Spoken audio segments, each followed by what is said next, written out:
Everybody, and welcome to the West Ham Network. Today's video is brought to you by our lovely friends at Surfshark. Surfshark are a VPN, a virtual private network, and the best thing about them is their data protection capabilities, which means that I can look after my private messages, my photos, my videos, any other sensitive material I have, and they're protected, which is particularly useful if you're watching football on less secure websites. My favorite thing about them, and the thing which I think you guys are going to be most interested in, is the fact that you can change your location to anywhere in the world. So you can watch Netflix, BBC iPlayer, any other streaming services wherever you are. So maybe you're on the beach and maybe you want to watch Match of the Day. Obviously, that's restricted to BBC iPlayer UK viewers. One click of a button on Surfshark and you're on and you're watching Gary and the gang. It's that simple. You can use it on as many devices as you like, even if they're being used at the same time. It's available on iOS, Android, Fire TV, etc., etc. And because the people at Surfshark are so lovely, they're giving West Ham Network viewers 3 months free when you use the code West Ham Network. Plus, they've got a 30-day money-back guarantee as well, so there's no reason not to give them a try. There's a link in the description. Thanks to Surfshark, and let's crack on with the video. The West Ham Network, hope you're all safe and well. So, Premier League's back. Oh my God, Stephen, how shit is international break been? Oh, it's terrible, mate. Absolutely dead.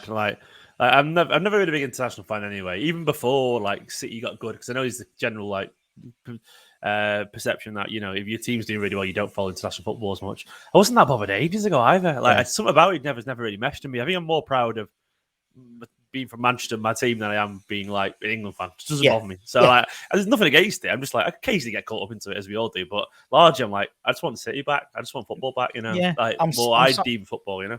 I'm one of those proper fair weather fans where I don't really give a shit about that. Well, let's lie. I used to be interested until but only basis. So he should have been named the former captain, number 41, because obviously he was playing. So I'd always watch to see if he didn't get injured. That was all I was bothered about. But now it's just no. I don't care. But as soon as we get to quarterfinals, I'll have the George's face on, and I'll absolutely, man. It has to be done, isn't it? What's the point? I mean, you're just hoping for a national holiday at that point, anyway. I need to say, by the way, if you can hear some noise outside, I'm sorry. It's the building next work's doing loads of work, and it's just so loud. I'm in the attic, so you can hear it. If you can't hear it, great. No, we're cool. Anyway, sorry. That's the most random intro. Russell, I hope you're saying well. It's as a Premier League is back. We've got Man City top 4 clash. In the Premier League at London Stadium, 3 o'clock kickoff on a Saturday. Christ, Jesus, wild, crazy. And we got Stephen from his team company to have a good old chinwag about the game. As I said, it's all back again. And I mean, in terms of West Ham, I mean, we've apparently come back relatively unscathed for once from an international break. Any sort of City players come back injured from internationals? Actually, allegedly, one of our key players. He's been a wonderful signing. Apparently, Kovacic has picked up a knock, which would be a massive blow for us because Kovacic is absolutely wonderful. He's a fantastic footballer, and he's been brilliant. He's been an absolute, I wouldn't say breath of fresh air because we didn't need a breath of fresh air, but he's been such a fascinating signing. Obviously post Gundogan, we're losing a legend. He's become a Manchester City legend. There's no two ways about it. To do what he did, to bow out in such spectacular fashion as a captain, treble winner, brace against United in the FA Cup final, you genuinely can't replace that. No. So all you can do that's the one thing Guardiola's been brilliant at. He just does something different. There's no manager in the world, in my personal opinion, who's that good at just being well, can't do that. What's he good at? We'll build the team around that. And so Kovacic just come in. Has been fantastic. He's been such a aggressive, assertive, but brilliant fit into this Manchester City side. And then, unfortunately, it looks like he could be out. Of course, there is Mateus Nunes, though. Of course, there is. That's the thing. I mean, it's like we know De Bruyne's out. We know, Kovacic. Obviously, we had was it John Stones and Grealish didn't play in the England side, did they? But they should be back, I think. But although when I was doing the thing, I said Josh Stone. I thought that's fucking impressive. She's a great singer and all, but I didn't think she could play centre half. But no, I think I think we've been relatively unscathed. But obviously, four Premier League games for you guys, 4 wins. It's business as usual at the moment, isn't it? It's been really good. This is our best start in a long time, actually. Really?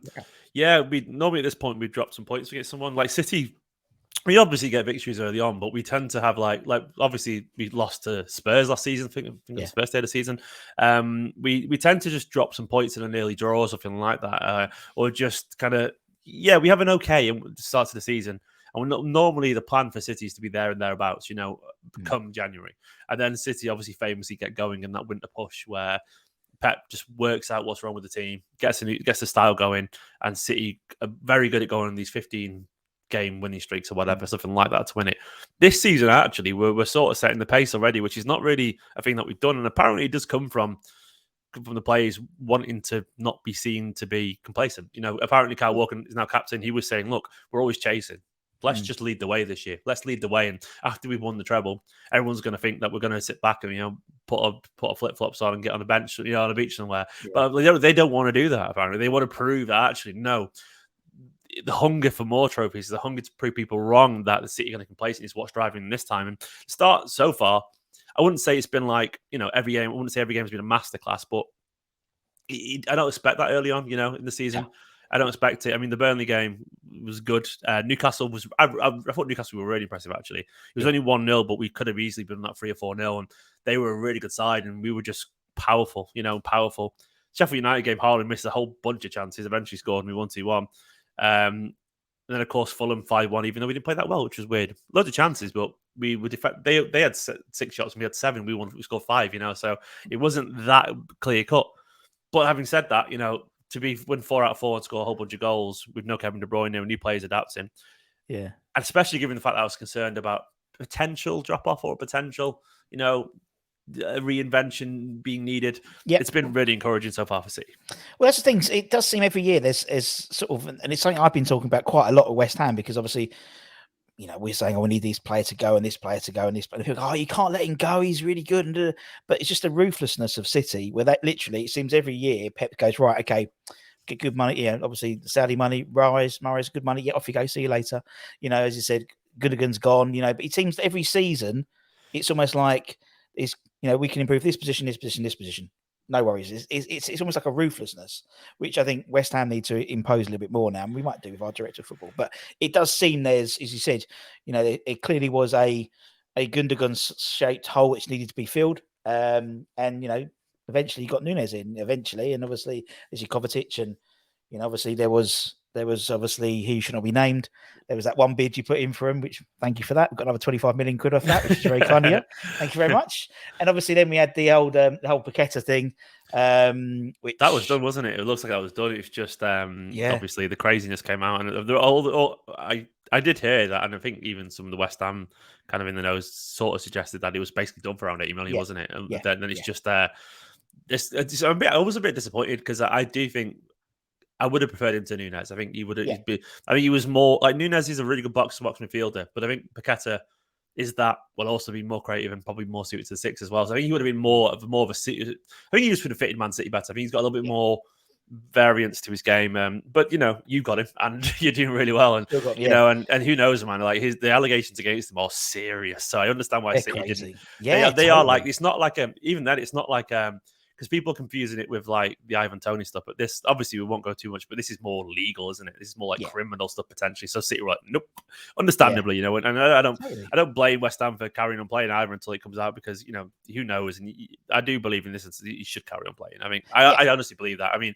he's not hurt anyone, it's one of those things where you're right. It's other than someone's bank balance potentially, but but it is obviously illegal. I'm not saying he should do it, but what I'm saying is in this instance, I don't really blame him for playing him until the investigation goes through, unless they're told not to. No, exactly. Yeah. I mean, look at Ivan Toney. I mean, and again, I know there's parallels, but as you said, he carried on playing all season, didn't he?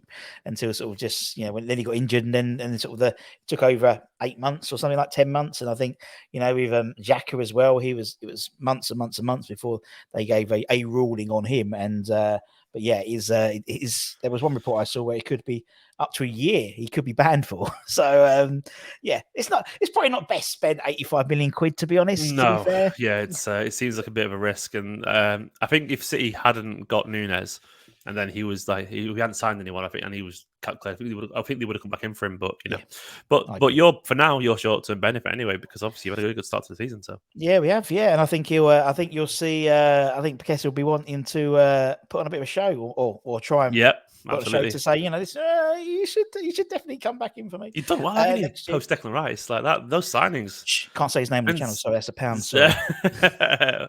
Well, I can, so it's fine. I mean, they've signed really well. Genuinely, like Mohamed Kudus, Edson Alvarez. Yeah. Who's the other one he signed as well? I've forgotten. JWP. We got Will Prowse in. Oh, yeah, Will Prowse, brilliant. Yeah, I mean, we've done very well. It's as I said, it's to flip someone for that amount of money, and obviously we sold because last year we bought in loads of players, bought in 8 players last summer, and actually we've sold. Well, we sold Skamaka. He went back. So he went to Atalanta, back to Serie A, and to then flip it and bring in, as you said, Alvarez. I think is going to be a fantastic player and a really good. Already playing well, and he's not even up. He hasn't had a pre-season, so he's doing well. And obviously JWP, we're going to get with Will Prowse, and we bought him Mavropanos, 6'4" centre half, who I think JWP is absolutely going to love, because that's the trouble with West Ham last season. Our set plays, we sort of had this we call it Moyes ball 1.0, where it is literally give the other opposition the ball, and then at set piece, everyone go in and try and nick a set piece goal. And last year, we just weren't doing it. It works, if it works, it works. And it works. Well, at one point, a couple of years back, City had the most set piece goals in the league and from corners as well. I was loving it. You had all these big players just winning headers, and like you've got big players and you've got someone across the ball. Just milk it if you can. And like, I mean, I'm looking at your team now, and it's like, it's a good team, man. Like, there's no obvious weaknesses there. Obviously some players could be better, but I'm looking at it's like it's pretty balanced, and I do think you're better off with he who shall not be named. I know that sounds aggressive, but I honestly feel like I don't feel like West Ham. With all due respect, I don't think you need some guy who's seen as to the superstar. No. I think you don't think you need that to be where you are. And I mean that with the greatest respect. But no, you mean. Like, I feel like for City to win the Champions League, you probably need a superstar like a Haaland, and but I don't think you need I don't think West Ham needed someone who was seen at the time to be bigger than your aims. I don't think it benefited you. No, and I think you get a bunch of players like Edson Alvarez or whatever, or Ward Prowse, who really want to be there. Not that Declan Rice didn't. Sorry, I said his name again. But not that he didn't, but it's more everyone's aligned with the same goal, if that makes sense. And I think that's probably more beneficial. Yeah, you're totally right. I don't think we realised until after he left, maybe looking at it retrospectively, thinking, do you know what? Actually, he was the captain, and we probably knew for everything, didn't he? We probably knew for 18 months he was going to leave. When he didn't sign a new deal, we offered him a 250 grand. I mean, he must have lost about 10 million quid, because he could have signed a 250 grand a week contract or whatever, and he would have been on about 10 million by the time he'd gone this year. And you think about it, everything goes through him. He's the captain. He was the talisman. He was the poster boy. He was Hammer of the Year, and it must have pissed a lot of, because it wouldn't have been a surprise that he was going to go for the team. So it can be too much, Kai. It can be too much sometimes, and I think he's obviously liked with his teammates. He obviously was. He's like a nice lad, and we can't deny that. Really, it's one of those things where but eventually it becomes the Declan Rice show a little bit. And it's like, West Ham have got too many better players than that. And like, I think there's an element of get the money that you want. And then I think City do that. Obviously, we're in a very blessed place. But if a player wants to go, City, bring the money, you can go. Like, if you want to go, you're not there mentally. And obviously, Declan Rice was excellent for you, but you got the good money. So you got good money for him. You got wonderful money. And then everyone's really happy, to be honest, by the looks of it, and like, it is what it is, and you've done well so far.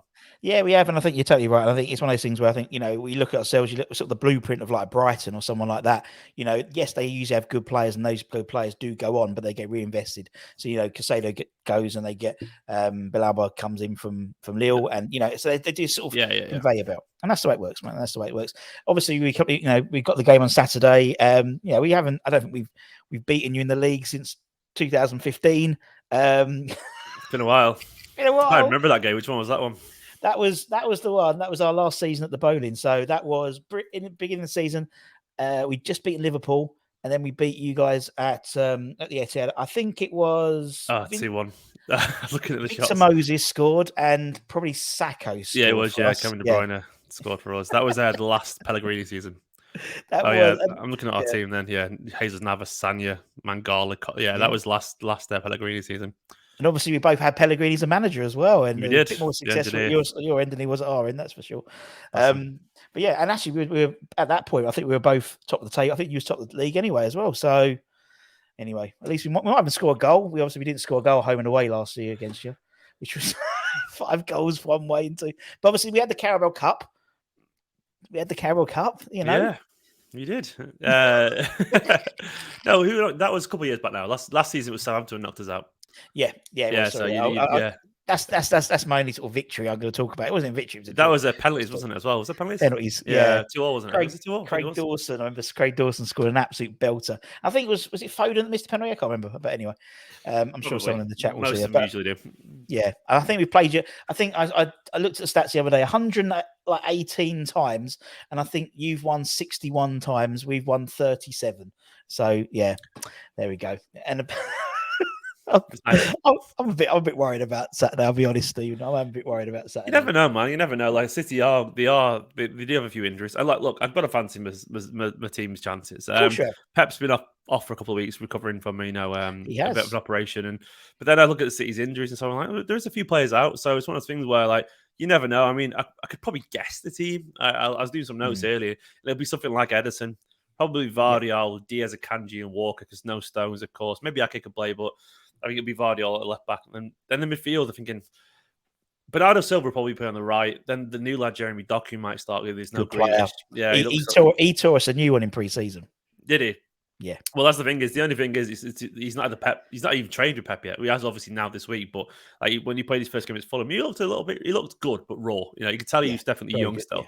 Yeah. But then we'll probably just play Foden and Alvarez ahead of Rodri or something like that with Haaland. It's one of those things where I don't think he'll start Nunez because this is Pep. Well, Pep's not going to start a guy he's not really trained with yet. You might do. I might be wrong there, but I can see him put him on the bench a little bit. But it's not like City's strongest team. You know, I think there's a few players missing there, like obviously Stones and Grealish and people like that. Obviously, De Bruyne is long term. It's one of those things where, like, I do obviously fancy City's chances, but of course you do. You're playing well, and it's obviously it's a way for us. I don't know. Like, it's not going to be a given that we. I wouldn't be surprised if you get some points. Get a point. I wouldn't be surprised if it's I think if a draw would do me well. I think we drew against. I think it was last game of the season. It was Mark Noble's last game ever. It was a 2-2 draw. The last game of the season before last, and that was. I think it's going to be a high scoring draw. That's what I think. I think it's going to be interesting to see because apparently this is we haven't got any. The last game when we played. Luton. We didn't have. No, what was it? I can't remember. I got confused. Anyway, Souček didn't play the last game because he had concussion, so he was back in. He'll be back in, and I think it's going to be interesting to see what happens in the midfield.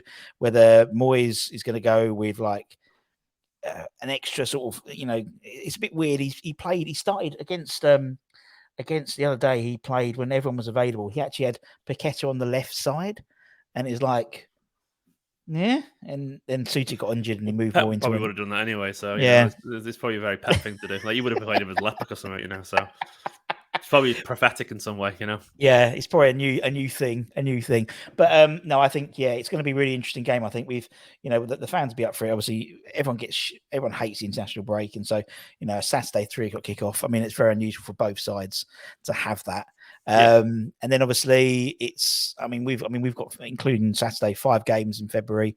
Obviously we start off our European campaigns, and also Carabao Cups as well. So there's going to be plenty of games happening, mate, isn't there? So it's about utilising the squad. And the thing about Man City and West Ham, it's a really strange, it's a really strange sort of like the fans have a really sort of affiliation with one another, isn't it? It's really strange. Yeah, it's not really something I've massively ever bought into. Not that I'm bothered by it, but I'm a Man City fan. I mean that in I just don't really care about other teams. And I mean that in such a nice way. But there is a general mutual respect from the fan bases. Like it's not something like I feel personally strong about. But you see all the memes, don't you, about the West Ham, Chester City, whatever, and all that kind of stuff. And like I think it's because as well, there's an element of like the clubs have a very similar working class background as well. Like I think even like the Boleyn Ground and the Main Road were also pretty similar. Like they're they're very old school stadiums. We both have noisier, like louder, probably more successful neighbours at one point and stuff like that. And like City fans, like I'm 38. God, I turned 38 the other day. I'm forgetting how old I am now. But I remember City fans at one point being loved. Like when I was like young growing up, back in the Main Road days in the 90s. When he used to use polls about everyone's second favourite team, and it was sort of pity votes, but it was Man City usually, maybe because we did stupid things, but everyone liked us back then because we were harmless, but we had good fans. They were funny, self-deprecating, and like went everywhere. And I think there was always a sort of mutual respect between the City and West Ham fans because we had a similar view, Yeah. a similar kind of, just a very similar kind of similar clubs in general. And I think there's it's a weird relationship, like in terms of like there's not many things like that in football. You don't No. see that mutual respect very No. often, but it is funny because even though I said I'm not personally buying into much, I was sort of buzzing when you won the Conference League. I was like, Yeah. come on Yeah, now. yeah. I think it was actually just sort of sweet seeing Moyes bounce down the touchline because you're like, oh, bless him, like he deserves that, with his career as well.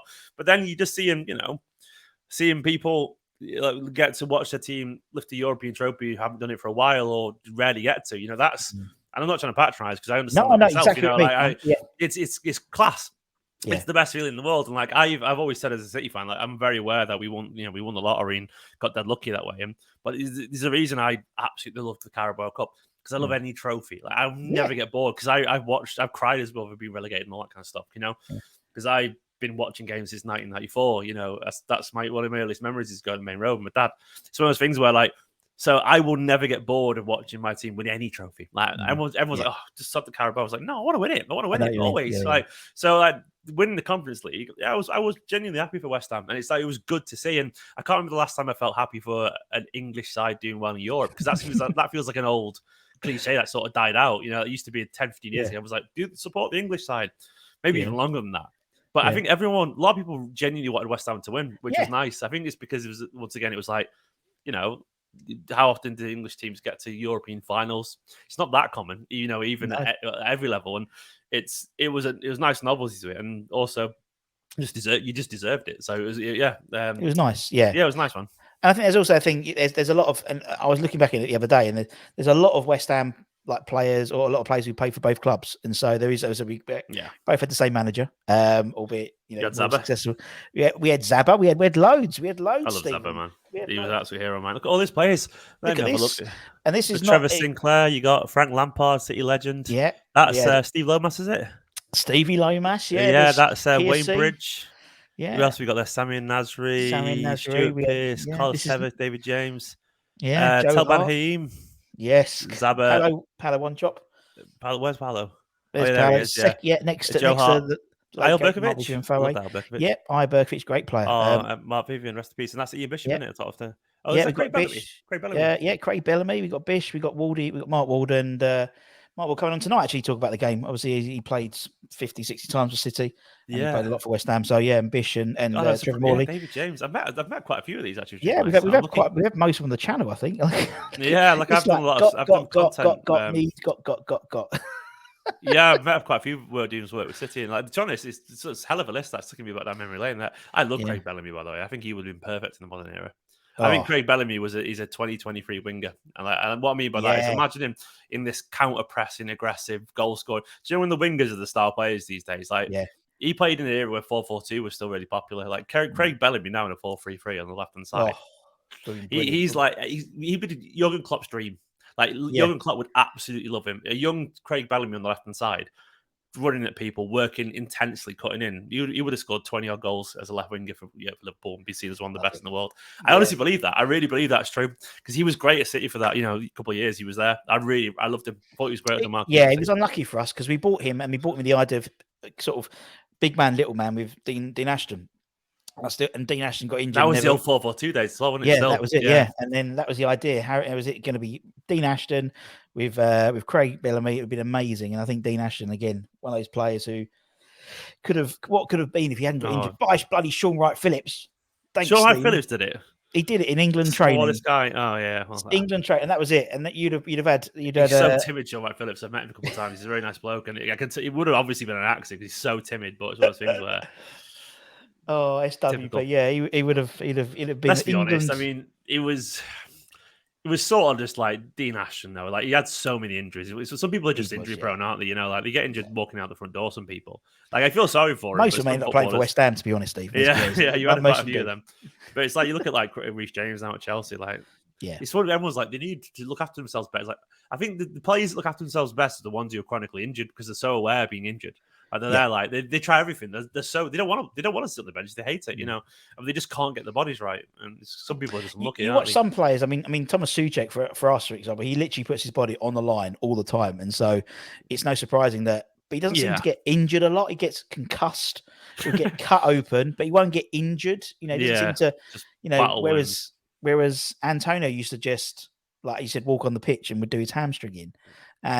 Just his body, isn't it? Like, some bodies aren't meant for that. Well, he's got so much muscle. I mean, Yeah. Antonio has so much muscle that it does take for the larger gentleman, you are carrying a bit more weight. I can speak for that. And so things do take a bit of a toll. But he's gone. I think he's gone vegan. Antonio's gone vegan, so he hasn't been injured for about a year properly. So here we go. Maybe that's the secret then.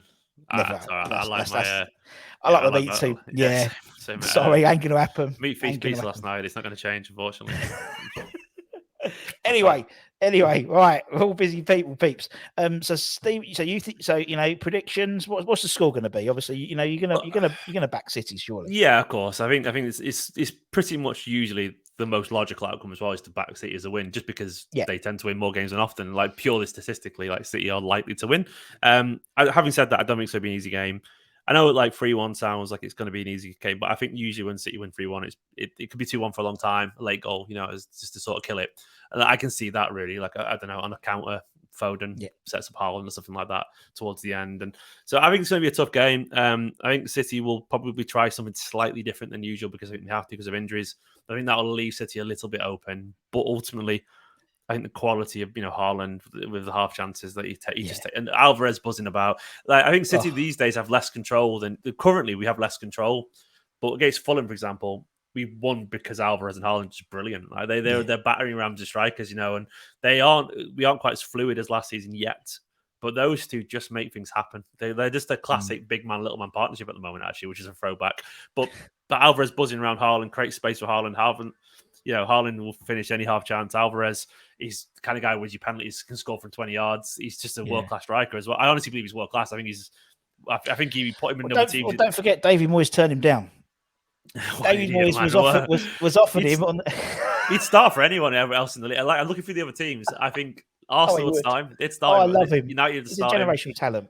Alvarez is brilliant. The other thing is he's got probably the most freakish natural goal scorer probably in the history of the game, potentially ahead of him, which is weird because Alvarez is a complete footballer, way better than Haaland. But Haaland is just weird. Like his brain is on another level. I know he's got the physicality too, but some people just know how to score goals. They can't explain it. They just know every tapping falls to him. And, he's in the right place for every cross. And he does it at any level. For Norway, he scores. He's got a goal a game for Norway. Norway, you know what I mean? They're not obviously terrible, but it's Norway. And he's got a goal a game. It's just, So I'm going to go for 3-1. I think the City will win, but I think it'll be a good game. And I think West Ham, you will score. You'll probably be Paquetá. I'm going to say Paquetá's going to score because this that's just life. He's going to score. It's just meant to. And Alvarez, Alvarez will score for you as well because, point to Moyes and go. I didn't know that happened, by the way. I had no idea. Yeah, and actually he admitted it on Stephen Bartland's Star of the CEO podcast. Did he? They said, "Oh, it was Stephen." Quiet, personally. Yeah, exactly. Like Stephen asked him, is there anyone you sort of missed out on?" I mean, yeah. So, like, it was. I think it was the year. I think it was a transfer window before he signed for City. He says we was offered. You would have been great. He'd been brilliant. I don't think he would have struggled to adapt at all. He's too good. He's too naturally. He's one of those players who's good in any team. Like some players are just. He's just such a hard-working, natural finisher. He's such an instinctive finisher that he would have scored probably 15 goals for you in his first season or something like that. Everyone, he's good. Then maybe got better. And then he'd have gone. Then he'd have gone to someone. Then he'd have gone to City or someone. I'm gonna go with a Desmond Tutu on Saturday. I think it's gonna be a really good game. I'm looking forward to it. It's one of these, and I hate the expression of free hit, but it sort of is a little bit of West Ham. When you play City. I think that's fair. I mean, I don't like that expression because I think we've had a good start to the season. Obviously, we play you, and then we play Liverpool away next weekend. And, if we get 2 defeats, that sort of dilutes our good start to the season a little bit. Yeah. So I hope we get some points. And, Paquetá and a James Ward-Prowse corner for someone. Maybe Zuma. Maybe Kurt Zuma. So that's good. So the cat kicker and the gambler. There we go. Fantastic. Wholesome. wholesome West Ham fun. So Stephen, obviously in terms of people, they can see you a Steam company in terms of YouTube, Twitter, all that type of stuff, and the overlap and things like that as well. Thanks very much, mate. Thank you very much. Man. Thank you for having me. And thank you for everyone else who's watching. Don't forget to subscribe, all that good stuff, all that bollocks and everything like that.